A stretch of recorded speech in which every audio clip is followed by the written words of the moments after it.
안녕하세요. 책 읽어주는 캘리그라퍼입니다. 오늘 소개해드릴 책은 예림당에서 출판한 기드 모파상의 목걸이입니다. 인간이면 누구나 가지고 있는 욕심이 중요한 소재라고 할 수 있는데요. 주인공의 허황된 욕심이 이 부부의 불행의 씨앗인지 아니면 그 욕심을 조금이라도 채워주려고 했던 남편의 배려가 잘못인지 그것도 아니면 정직하지 못했던 부부가 잘못인지 불행의 근원을 찾고자 생각하면 머리가 아프지만 역으로 생각해보자면 이 부부에겐 잘못된 상황을 바로잡을 기회가 거듭거듭 있었는데 그것을 놓쳐버린 것이 아닌가 하는 생각도 들었습니다. 솔직하게 고백하는 것이 정답인 줄은 알지만 그것은 많은 용기를 필요로 하긴 하죠. 재난과도 같은 사건을 앞에 두고 주인공 부부가 어떻게 행동했고 그에 따른 대가가 무엇이었는지 지금 르와젤과 마틸드 부부를 만나러 가시죠.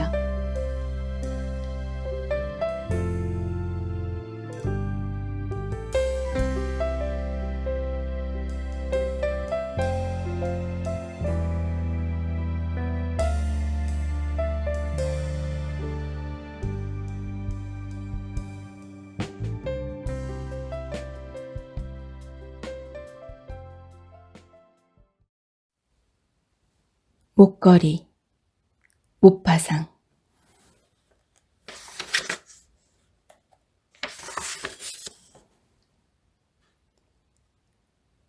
그녀는 무척 아름답고 매력이 넘치는 여자였지만 운명의 장난인지 가난한 관리의 집에서 태어났다.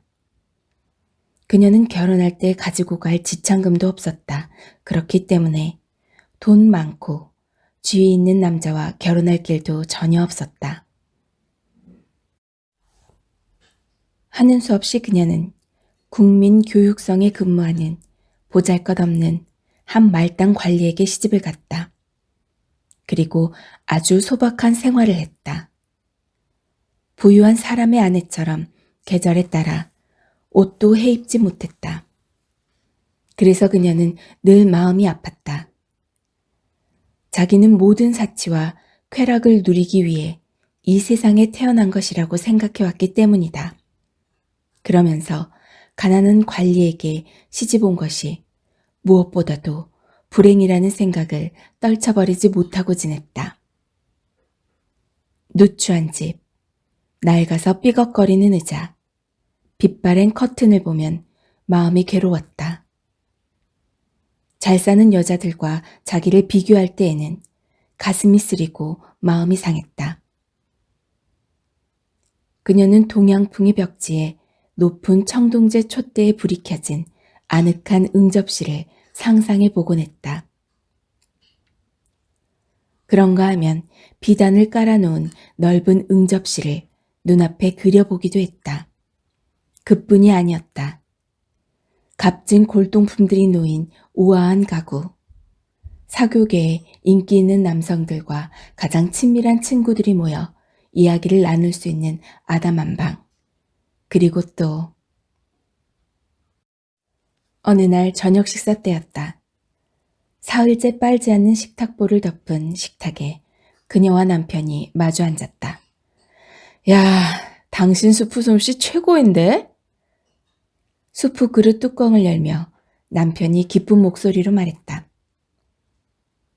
그녀는 아무 말도 하지 않았다. 그녀의 눈앞에 떠오르는 것은 호화롭게 차린 만찬, 번쩍이는 은그릇들, 신선들과 기이한 새들이 노니는 모습을 수놓은 벽걸이 등이었다. 또한 아름다운 그릇에 담겨 나오는 진기한 음식들, 잉어의 붉은 살이나 들공의 날갯죽지를 뜯으며 정답게 속삭이는 남녀들의 모습이 떠올랐다. 보석은 물론 호화로운 옷 한 벌도 그녀에게는 없었다. 그런데 그런 것들은 그녀가 제일 좋아하는 것이었다. 나는 호화찬란한 옷과 값진 보석에 파묻혀 살기 위해 태어난 여자야. 그녀의 머릿속은 늘 이런 허영심으로 가득 차 있었다. 그녀에게는 돈 많은 친구가 하나 있었다. 하지만 그녀는 이제 그 친구를 만나려고도 하지 않았다. 그 친구를 만난다는 것이 그녀에게는 매우 가슴 아픈 일이었기 때문이다. 그 친구를 만나고 오면 며칠 동안 눈물을 흘리며 지내는 것이었다. 못 사는 자기 자신을 비관하기 때문이었다. 그러던 어느 날 저녁이었다. 남편이 얼굴 가득 기쁨을 담고 돌아왔다. 여보, 이거 당신에게 주려고 가져온 거야. 남편은 손에 들고 온 봉투를 그녀에게 건네주었다. 이게 뭔데요? 어서 뜯어보기나 하라고. 남편은 어깨까지 으쓱거렸다. 그녀는 봉투를 급히 뜯었다. 그 안에는 초대장이 한 장 들어있었다.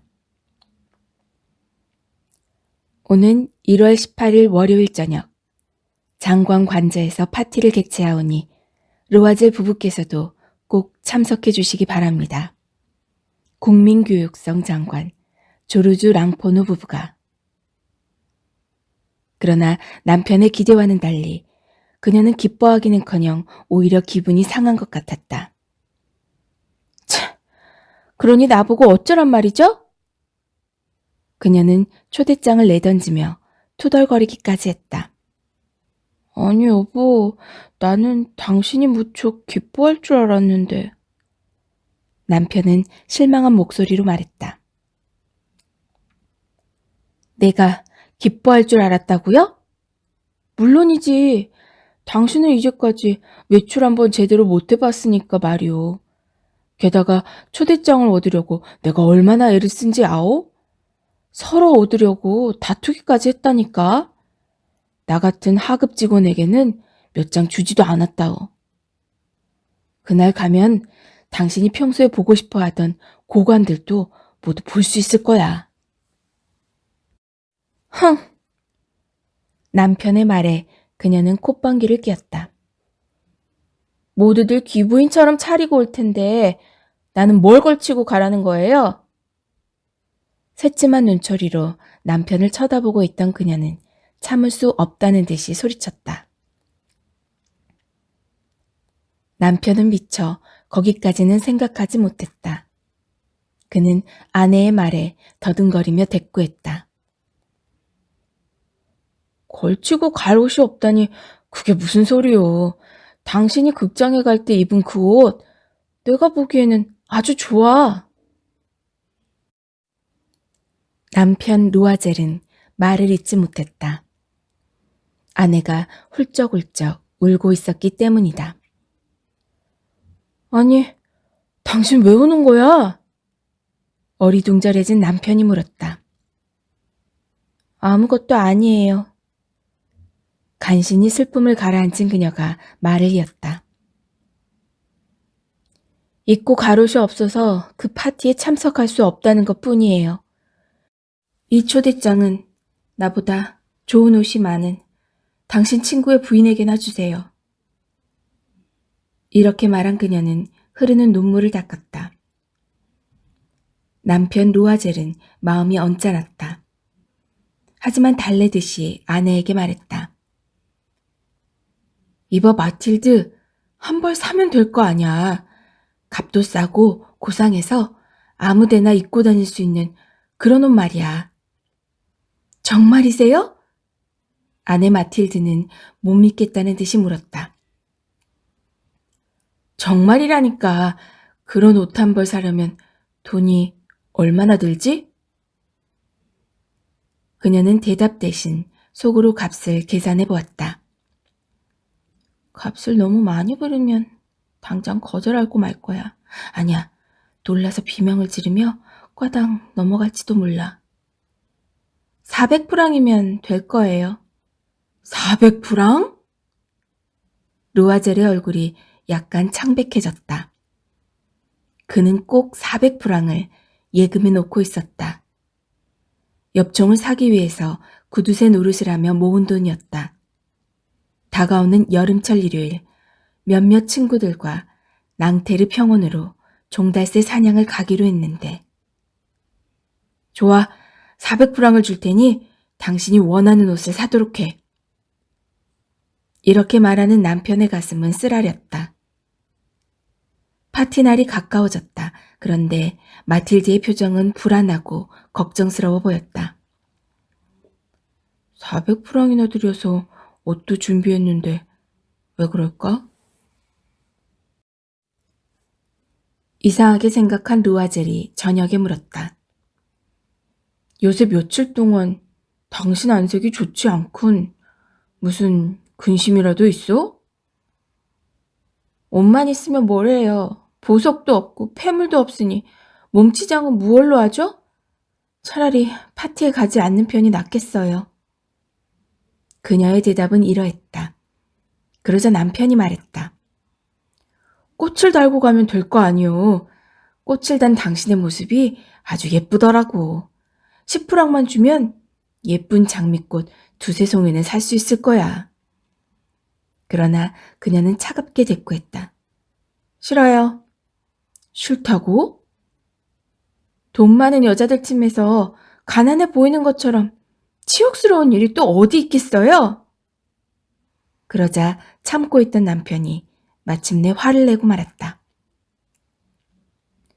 당신은 정말 바보로군. 보석을 많이 가지고 있다는 당신 친구 잔느를 찾아가면 될 게 아니오. 가서 좀 빌려달라고 하구려. 그만한 부탁은 들어줄 친구잖소. 남편의 말을 듣고 그녀는 몹시 기뻐하며 말했다. 그 생각을 미처 못했군요. 그럼요. 그 애는 두말 않고 빌려줄 거예요. 다음날 그녀는 친구 잔느를 찾아갔다. 그리고는 자기의 딱한 사정을 이야기했다. 이야기를 다 듣고 난 잔느는 거울이 달린 옷장 문을 열고 그 안에서 큰 상자를 하나 들고 왔다. 그리고는 그 상자를 열어 보이며 그녀에게 말했다. 자, 마틸드, 내 마음에 드는 걸로 골라봐. 정말 부럽구나, 잔느. 이 많은 보석들이 모두 내 것이라니. 그녀는 보석에 취한 목소리로 말했다. 먼저 몇 개의 반지를 골랐다. 다음에는 진주 목걸이를, 그 다음에는 베니스제 십자가, 그리고 정교한 솜씨로 만든 금과 보석들을 골랐다. 그녀는 거울 앞에서 그것들을 몸에 걸어보았다. 벗어놓지도 돌려주지도 못하고 망설일 뿐 마음을 정하지 못하고 있었다. 그러던 그녀가 엉뚱하게 묻는 것이었다. 다른 건 없니, 잔느? 다른 거? 또 있지. 난 아마 보석상을 차려도 될 거야. 잔느가 이번에는 검은 공단 상자를 하나 꺼내왔다. 자, 마틸드, 또 골라봐. 그녀의 친구가 상자의 뚜껑을 열며 말했다. 어머! 상자 속에 들어있는 눈부신 다이아몬드 목걸이가 그녀의 눈에 띄었다. 그녀의 가슴은 걷잡을 수 없이 뛰었다. 오, 이 목걸이. 그것을 쥐는 그녀의 손이 떨리고 있었다. 오, 이 다이아몬드 목걸이. 그녀는 목걸이를 목에 걸며 황홀한 목소리로 중얼거렸다. 이것 좀 빌려줄 수 없겠니, 잔느? 마틸드, 그게 마음에 드니? 다른 건 필요 없어. 좋아, 그렇게 해, 마틸드. 정말 고마워, 잔느. 그녀는 친구의 손을 잡고 흔들었다. 그리고 그 목걸이를 목에 걸고 집으로 돌아왔다. 너무 기쁜 나머지 눈물을 글썽이면서. 드디어 파티 날이 되었다. 루아젤의 부인 마틸드는 한껏 몸치장을 하고 참석했다. 그녀는 눈부시게 아름다웠다. 누구보다도 우아하고 맵시 있게 보였다. 이렇게 아름다운 부인은 내 생전 처음입니다. 부인, 실례지만 성함이 어떻게 되시지요? 모든 남성들이 그녀의 미모에 도취되어 버렸다. 부인, 저하고 춤 한번 추시겠습니까? 파티에 참석한 모든 관리들이 그녀와 춤을 추고 싶어 했다. 관리들 뿐만이 아니었다. 장관도 그녀를 유심히 바라보는 것이었다. 이렇게 근사한 파티는 처음이야. 그녀는 기분이 너무 좋았다. 흥분 속에서 취한 듯 춤을 추었다. 그녀는 자신의 아름다움에 의기양양했다. 모든 사람의 존경과 찬미에 가슴이 터질 것만 같았다. 성공이었다. 영광이었다. 그녀는 너무나 행복해서 밤이 새도록 자기 정신이 아니었다. 파티는 이튿날 새벽 4시쯤에야 끝났다. 그녀는 아쉬움을 남긴 채 무도회장에 딸려있는 응접실로 나왔다. 응접실에서는 그녀의 남편이 3명의 친구와 함께 새우잠을 자고 있었다.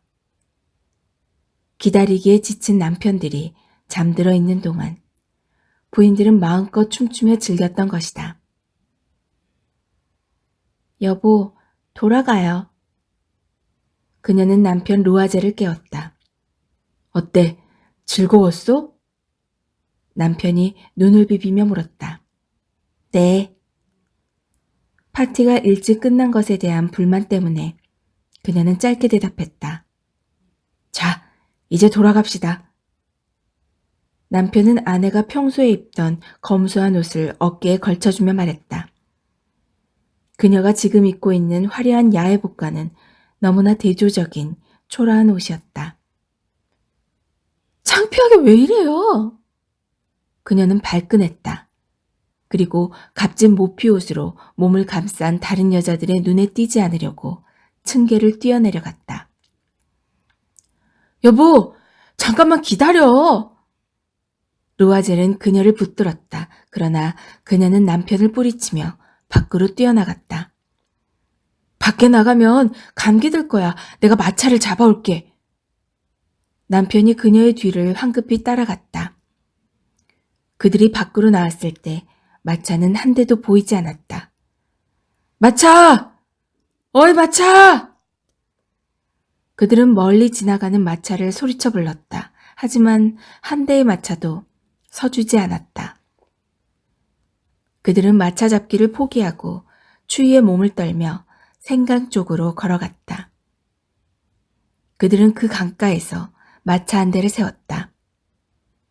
낮에는 차마 그 초라한 꼴을 보이기 부끄럽다는 듯 밤에만 다니는 낡아빠진 마차였다. 그들은 앞뒤 가릴 사이도 없이 마차에 올라탔다.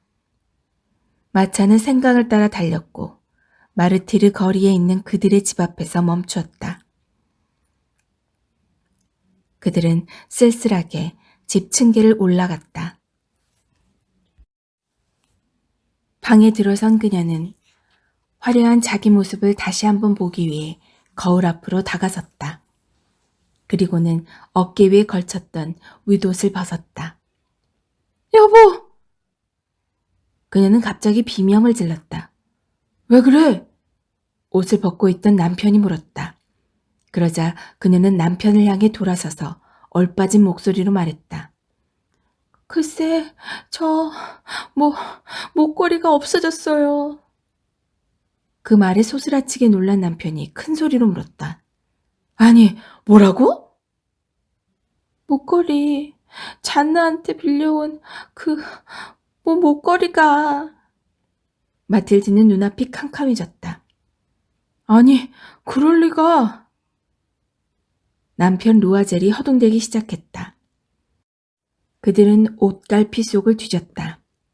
외투자락과 호주머니 속도 이잡듯이 뒤져보았다. 그러나 목걸이는 보이지 않았다. 무도회장에서 나올 때까지는 틀림없이 있었어? 남편이 물었다. 그럼요. 장관댁 현관에서도 만져본걸요. 혹시 길에다 떨어뜨린 건 아니오? 그랬다면 소리가 났을 거예요. 그럼 마차에 떨어뜨린 건 아니오? 그게 틀림없어요. 여보, 마차 번호를 기억하세요? 모르겠어. 당신은? 저도 기억이 안 나요. 낙담한 그들은 서로를 쳐다보았다. 르와젤은 다시 옷을 입었다. 왔던 길을 다시 가보면서 찾아야겠어. 그는 밖으로 나갔다. 남편이 나가자 그녀는 의자에 털썩 주저앉았다. 야외복을 갈아입을 생각도 불을 피운 생각도 못한 채 그저 망연자실할 뿐이었다. 남편은 아침 7시경에야 돌아왔다. 그러나 아무것도 찾지 못한 채였다. 출근은 생각조차 할 수 없었다. 목걸이를 찾기 위해 경찰서로 뛰어가 신고했다. 신문사에 가서 광고도 냈다. 그런가 하면 마차 회사마다 뛰어다니며 찾기도 했다. 희망을 걸 만한 곳은 모조리 찾아가 보았다. 저녁이 되어 돌아온 르와젤은 녹초가 돼 있었다. 창백해진 얼굴의 양볼은 푹 꺼져 있었다. 그는 아무것도 찾아내지 못한 것이었다. 여보, 어떻게 됐어요? 거의 실신 상태로 온종일 남편을 기다리고 있던 그녀가 물었다. 틀렸어. 남편은 고개를 가로저었다. 땅이 꺼질 듯 한숨을 내쉬고 마틸드에게 말했다. 여보, 당신 친구에게 편지를 써야겠어. 목걸이의 고리가 망가져서 고쳐야겠으니 며칠만 기다려달라고 말이야. 우선 그렇게 시간을 벌어 놓아야 할 것 같아. 다음 일은 그 후에 생각하기로 하고. 그녀는 남편이 시킨 대로 친구 잔네에게 편지를 써보냈다. 일주일이 지났다. 하지만 그 목걸이는 끝내 찾지 못했다. 이 무서운 재난 앞에 그들은 모든 희망을 잃었다. 그동안 5년은 더 늙어버린 것 같은 르와젤은 이런 결단을 내렸다. 하는 수 없어. 그 목걸이와 똑같은 것으로 사주는 수밖에 별 도리가 없지. 마틸드는 그저 울기만 할 뿐이었다. 목걸이가 들어있던 상자 속에 그 목걸이를 판 보석상의 이름이 적혀 있었다. 그들 부부는 상자를 들고 그 보석상을 찾아갔다. 혹시 이 상점에서 판 목걸이인지 기억하십니까? 남편이 상자를 보이며 물었다. 그러자 장부를 들춰보고 난 보석상 주인이 대답했다. 미안합니다만 그 목걸이는 저희가 판 것이 아닙니다. 저희 상점에서는 보석 상자만 판 것 같군요. 이 말을 들은 그들 부부는 맥이 빠져버렸다. 그곳에서 나와 보석상이란 보석상은 모조리 뒤지고 다녔다. 슬픔과 근심에 쌓인 그들의 모습은 마치 병자같이 보였다. 그들은 겨우 팔레로와야의 거리의 어느 보석상에서 그들이 찾고 있는 목걸이와 똑같아 보이는 다이아몬드 목걸이를 찾아낼 수 있었다. 이 목걸이는 얼마입니까? 반가운 목소리로 남편이 물었다. 4만 프랑입니다. 4만 프랑이라고요? 그들 부부는 벌린 입을 다물지 못했다. 3만 6천 프랑까지 깎아드릴 수 있습니다. 보석상 주인이 친절하게 말했다. 3만 6천 프랑이라. 르와젤이 신음하듯 중얼거렸다. 가난한 그들에게는 실로 엄청난 액수의 돈이었다. 하지만 어쩔 수 없는 일이었다. 어떻게 해서라도 3만 6천 프랑을 만들어야 한다고 르와젤은 생각했다. 사흘 안에 와서 사갈 테니 제발 다른 사람에게 팔지 말아 주십시오. 부부는 보석상 주인에게 이렇게 사정까지 했다. 알겠습니다. 그 안에 꼭 사가도록 하십시오. 다행스럽게도 주인이 약속해 주었다. 그 주인은 다음과 같은 말을 덧붙였다. 그 잃어버린 목걸이를 찾게 되면 2월 말까지 가지고 오십시오. 저희가 4만 4천 프랑에 도로 사드리겠습니다. 그렇게까지 편의를 봐주시니 정말 고맙습니다. 자, 이 계약서에 서명을 해 주십시오. 남편은 보석상 주인이 내미는 계약서에 기꺼이 서명을 했다. 루아젤에게는 1만 8천 프랑의 돈이 있었다. 아버지에게서 물려받은 유산이었다. 그들이 사려고 하는 목걸이 값의 딱 절반이었다. 나머지는 빚을 내야겠군. 루아젤은 이런 결심을 했다. 그는 닥치는 대로 빚을 얻었다. 이 사람에게는 1천 프랑, 저 사람에게는 500 프랑, 이곳에 5루이, 저곳에 3루이. 차용 증서를 쓰고 전 재산을 저당 잡히고 고리 대금업자와도 거래를 했다. 하여튼 빚을 얻기 위해 자기 인생의 모든 것을 걸었다. 그렇게 애쓴 결과 1만 8천 프랑의 돈을 마련할 수 있었다. 그는 앞으로 닥쳐올 온갖 불행에 대한 걱정으로 몸을 떨었다. 빚을 갚기 위해서는 지금보다 더 가난한 신세를 면하지 못할 것이었다.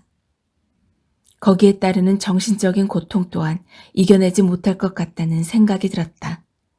하지만 이미 엎질러진 물이었다. 모든 것을 감수하면서 빚을 갚을 것이다. 자, 3만 6천 프랑입니다. 다시 그 보석상을 찾아간 남편은 돈을 카운터 위에 내놓았다. 약속을 지켜주셨군요. 돈을 확인해 본 주인이 목걸이를 내주었다. 마틸드는 목걸이를 가지고 친구 잔느에게 갔다. 잔느는 불쾌한 표정으로 말했다. 예, 좀 더 빨리 갖다 주지 않고서 그동안에 내가 쓸 일이라도 생기면 어쩔 뻔했니? 잔느는 상자 뚜껑을 열어볼 생각도 하지 않았다. 그것은 참 다행한 일이었다. 물건이 바뀐 걸 알면 잔느는 어떻게 생각할까? 아마 나를 도둑년으로 취급할 거야. 이런 생각으로 조마조마했기 때문이다. 가난한 사람들의 생활이 얼마나 비참한 것인지 마틸드는 너무나 잘 알고 있었다. 이제부터 내가 그 꼴이 되겠지. 그녀는 눈물과 한숨으로 며칠을 보냈다. 호랑이보다 더 무서운 빚을 갚아야 해. 그녀는 곧 비장한 결심을 했다. 우선 경비를 줄이기 위해 하녀를 내보냈다. 집도 지붕 밑에 다락방으로 옮겨갔다. 하녀를 내보낸 그녀는 집안일을 손수 해야만 했다. 그녀의 장밋빛 손톱에는 설거지를 하느라고 기름과 음식 찌꺼기가 들러붙었다. 생전 안 하던 빨래도 해야 했다.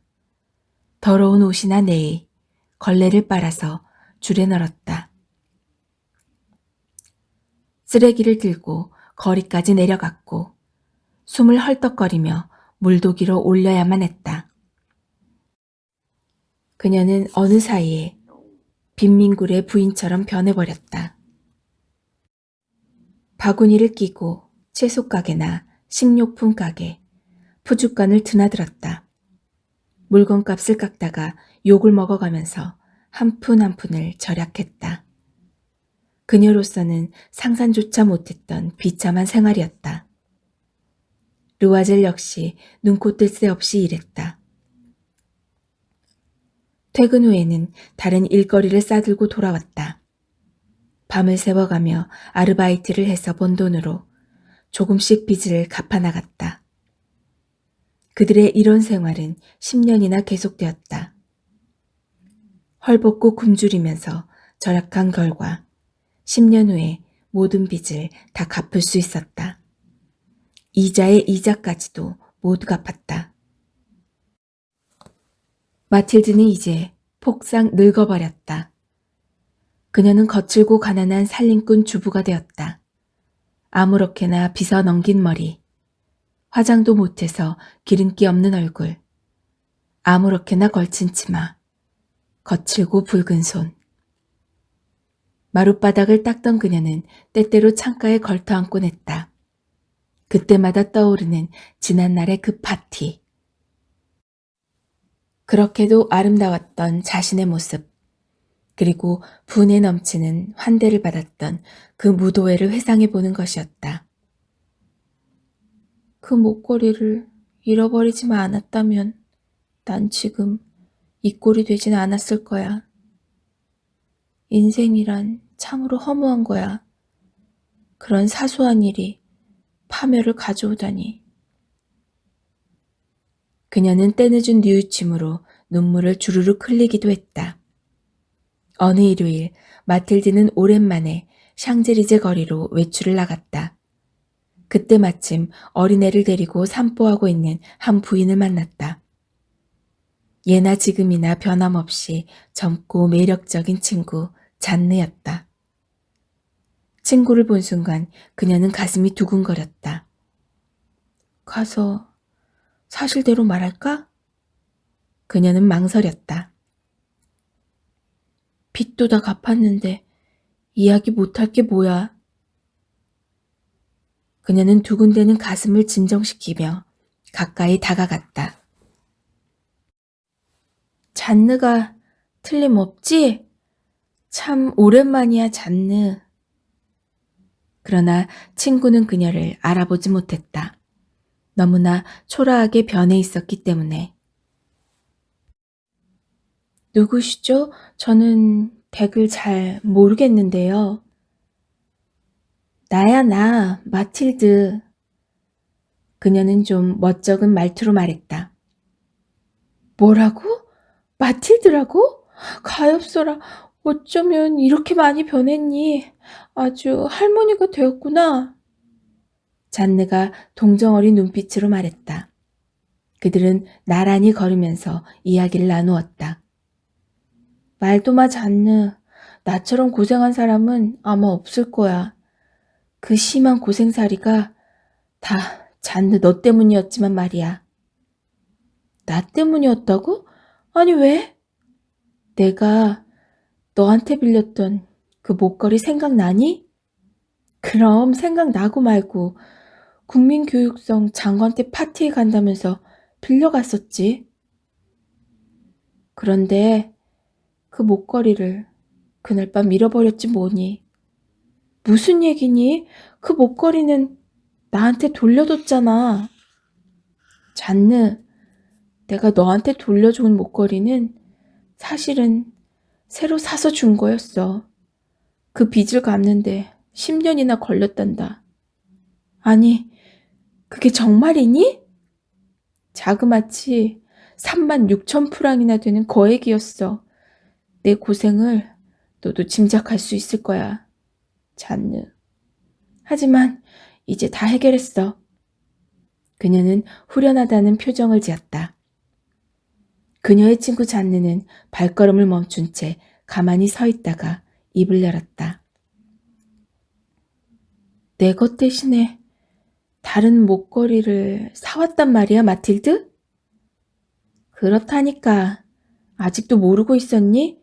하긴 뭐, 모양이 똑같으니까. 그녀는 자랑스러운 듯 순진한 미소를 지으며 말했다. 잔느는 한동안 그녀를 그윽히 쳐다보았다.